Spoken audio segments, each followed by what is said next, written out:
quality of music we get week after week is really incredible. And thank you so much for making that happen. So my talk today, with me or without me. So some of the things I like to do on Sundays after we leave here is I go and listen to some of the other Unity churches' messages. And I'll listen to, a whole bunch of them. Sometimes I'm wondering if it's just to feed my ego and see how good we are, or just to, but I always get good ideas for them. And last week I watched Diane's service, and I watched a friend of mine, Kristen Grandin, who's spoken to me before. And I sort of got a couple of ideas from each of their sermons that I thought that put into my talk and created my own talk, because there really are no new ideas.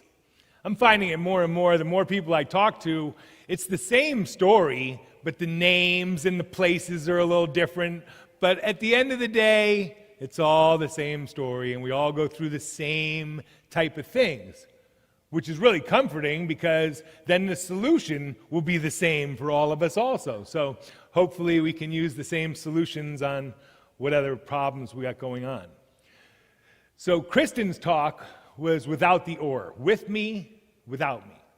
And she used this idea from a Tom Cruise movie. I don't know if anybody's seen this Tom Cruise movie. It's called Knight and Day, with a K-N, knight, like a knight in shining armor.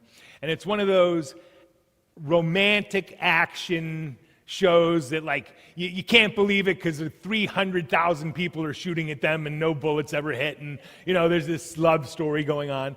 But at one point, Cameron Diaz, so it's Tom Cruise and Cameron Diaz, and she wants to get out of there. And he gets her aside. He goes, listen, your chances of survival with me are here. Without me, here. With me, without me. And it's sort of going over and sort of seeing the metaphysical lesson there.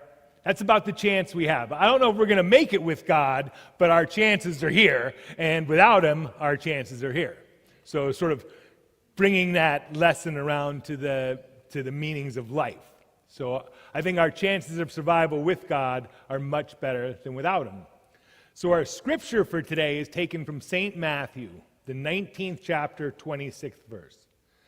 Jesus looked at them and said, with man, this is impossible, but with God, all things are possible. Not some things, all things. So are we with God or without God? When Kristen gave this talk last week, she was talking about the nap. Like, we talk about the nap of velvet.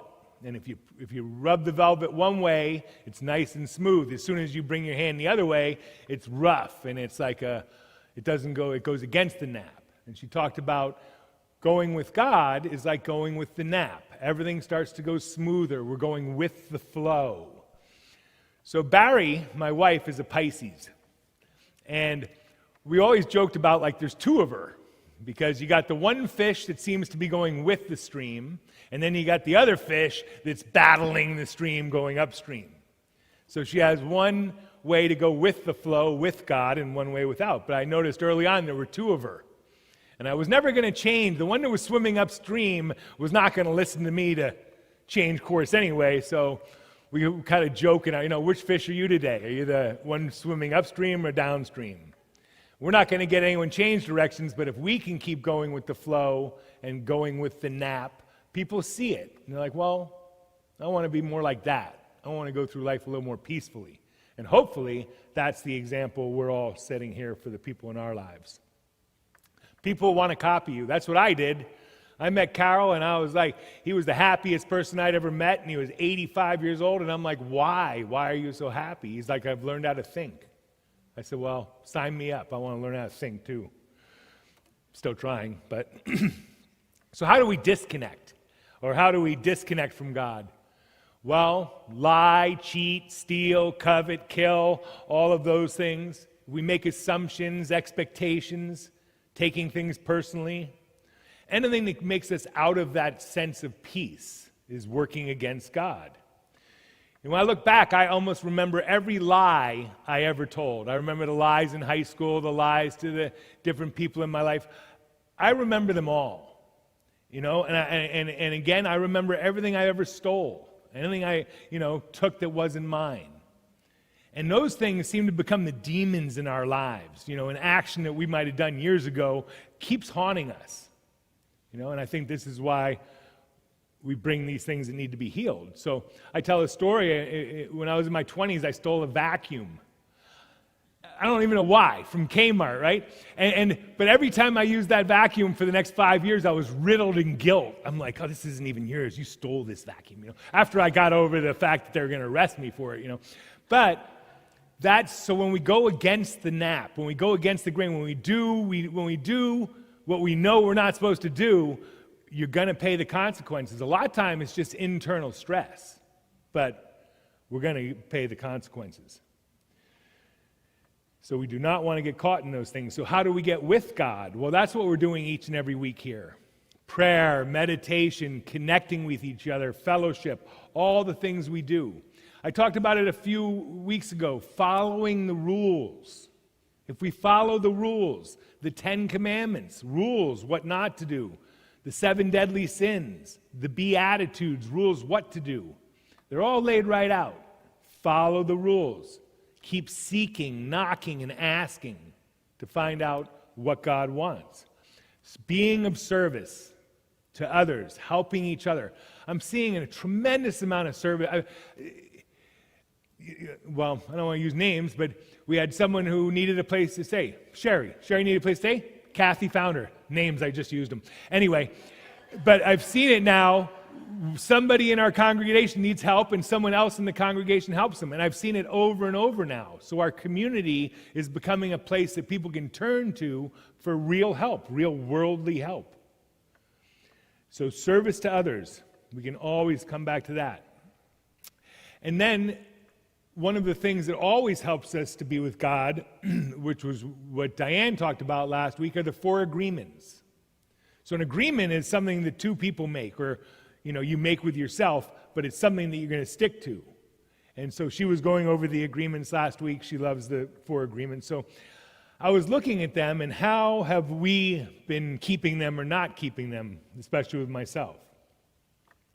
So the agreement, one thing is agreement in unity is unity. If we agree on something, we're coming together in unity. We're being together. So the first agreement is be impeccable with your word. Basically, tell the truth. Do what you say you're going to do. I think if we keep this first agreement, you don't even have to know about the rest. Because if we're truly impeccable with our word, we're not going to make assumptions. We're not going to take things personally. And we are going to be doing our best. So we're going to naturally keep all 4 of the agreements. One thing about being impeccable with your word is we need to be it, and we also have to know in our hearts that other people are not going to be. So we can't really hold them to it. But we have to understand that we have to be impeccable with our word. So this is taken from his book, and it says, wherever you go, you will find people lying to you. As your awareness grows, you will also notice you lie to yourself. So do not expect people to tell you the truth, because they are lying to themselves. And we have to trust ourselves to believe or not believe what someone else says. So wherever we go. And it's not malicious lies. It's just, you end up saying something and doesn't happen to be the truth, But so we're telling our truth from our level of understanding. But a lot of times, compared to the truth with the capital T, you'd have to call it a lie because it's not true. But it's not malicious lying. It's just telling the truth at the level we understand it, our truth, not the truth. So the 4 agreements: be impeccable with your word. Don't take anything personally. That's always a tricky one. Don't make assumptions, and always do your best. Avoiding the misuse of words. So we can speak negatively, never speak negatively about yourself or others. Words can be used to empower or destroy. Being impeccable with your words means using them to communicate your truth. So if I'm communicating my truth, I'm not going to be making assumptions.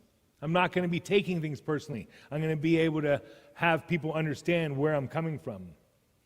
Of course, being impeccable with our word is the one thing we all probably fail at the most. But doing what we say we're going to do.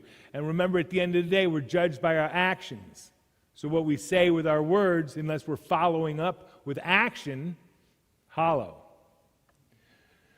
So I told you guys I'm 8 weeks. I think I just finished 8 weeks, and I have not missed a weekday of exercise in the last 8 weeks. And I had made a commitment that I was going to start. Well, it took me a lot of years to start that, and I figured out why, because I always said, I'm going to start next week. And guess what happened when next week came? Next week was still a week away.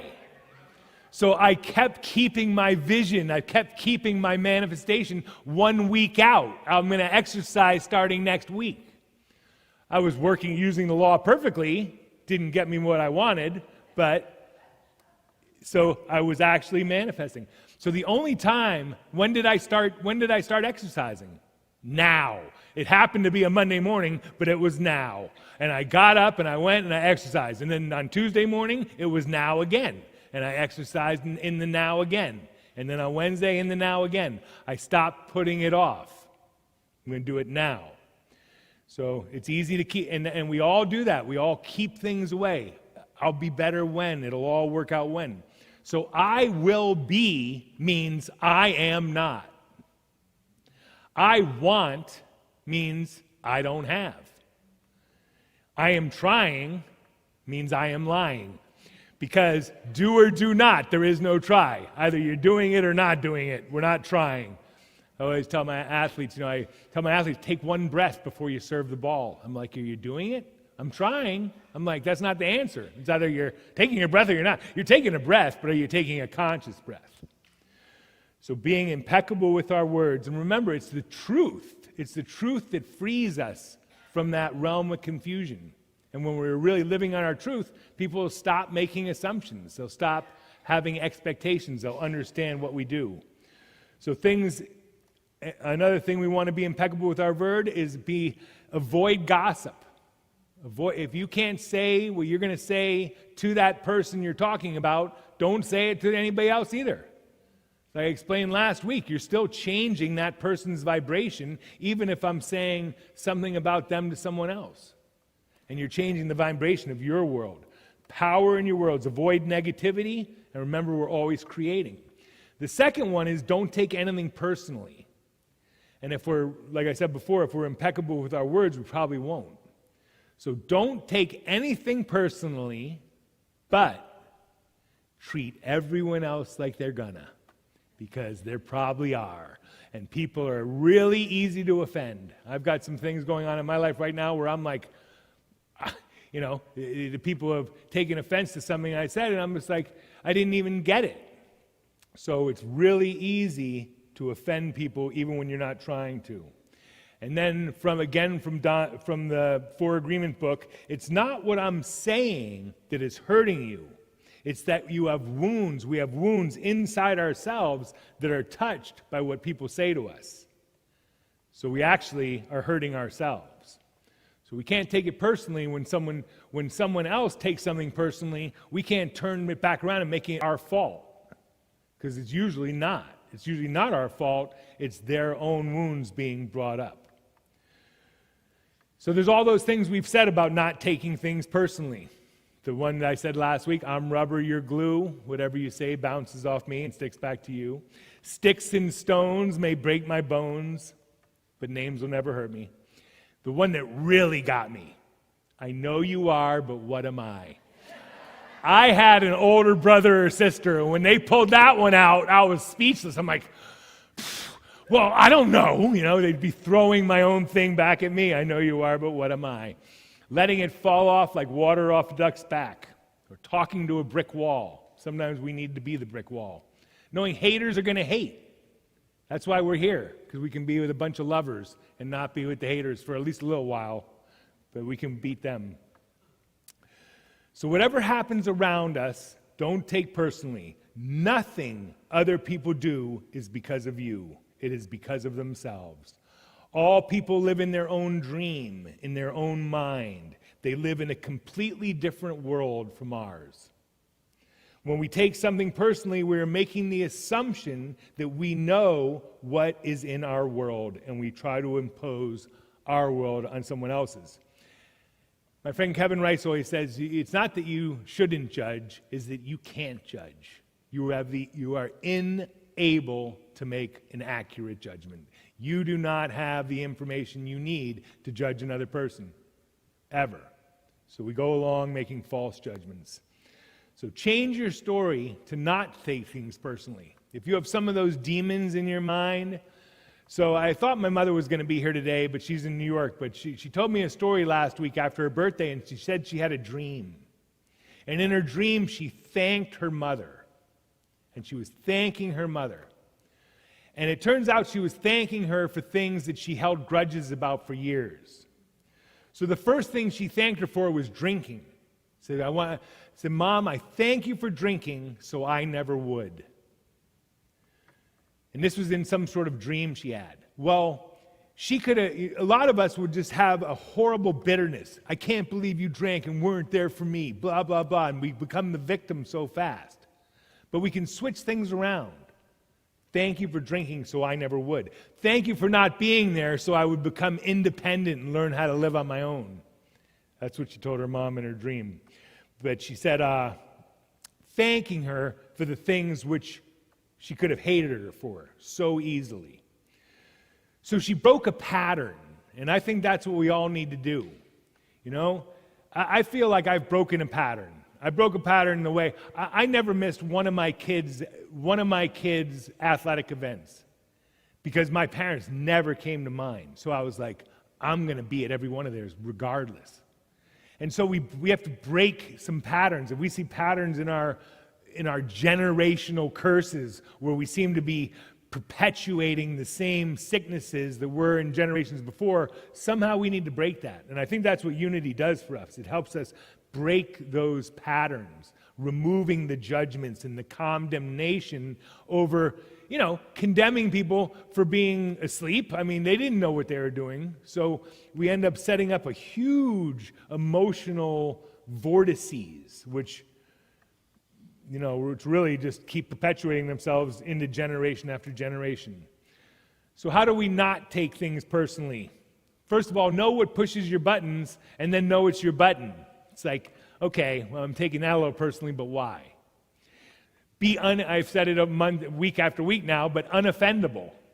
And when we're really strong in our belief systems, we don't take offense. I asked Carol, I go, what do you do when somebody says, something bad about chirothesia or something bad about astrology? He's like, I got the fastest running shoes in town.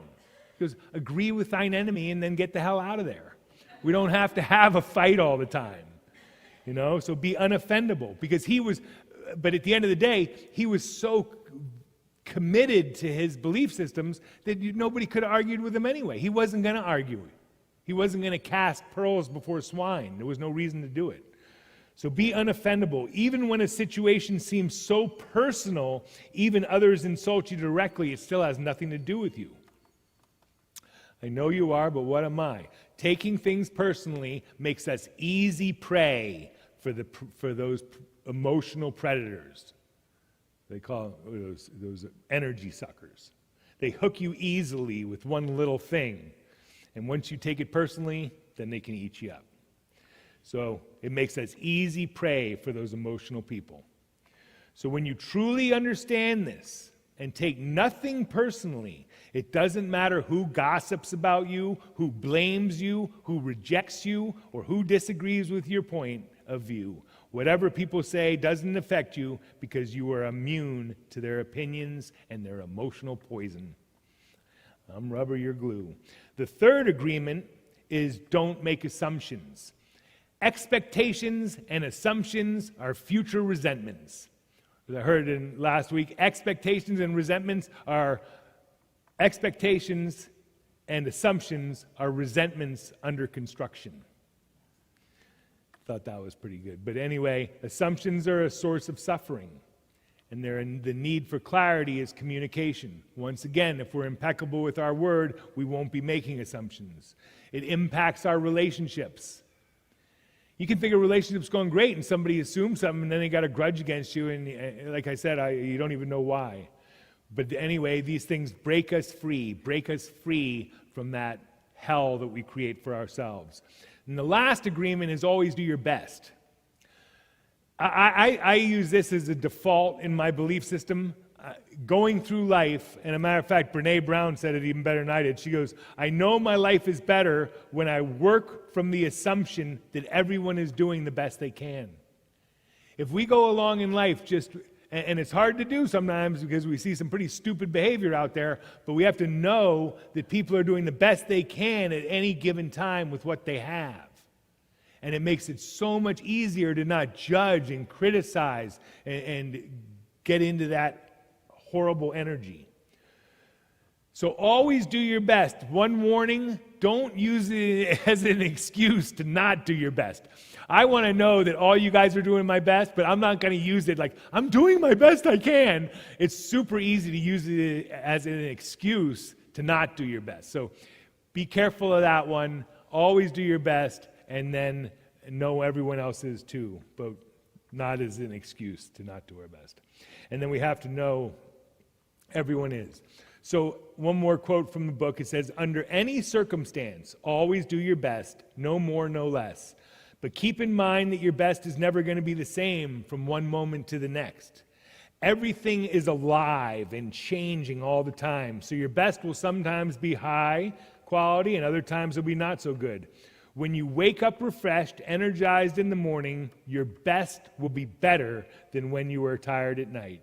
Your best will be different when you are healthy opposed to when you are sick. It will depend on whether you are feeling wonderful and happy, or angry and upset. So, once again, if we can set our attitude right in the morning with prayer and meditation and exercise, we're going to give ourselves a way better chance of going through our day and keeping these agreements. So what can we do about it? Be impeccable with your word. Don't take anything personally. Don't make assumptions, and always do your best. And are you with God, or are you without God? Well, let's choose with. And I believe we're all choosing with today, just being here together, coming to learn a little bit more about unity. That is with God, because each and every one of you has God within us. So we're all connected by God, by life, by light. It's only one power, one presence, so we're using it here. So keep practicing and keep connecting. And then let's look for the good in ourselves and each other, and know that I am love, you are love, and we are love. So have a wonderful week, and thank you so much for coming, and we appreciate you more than you know.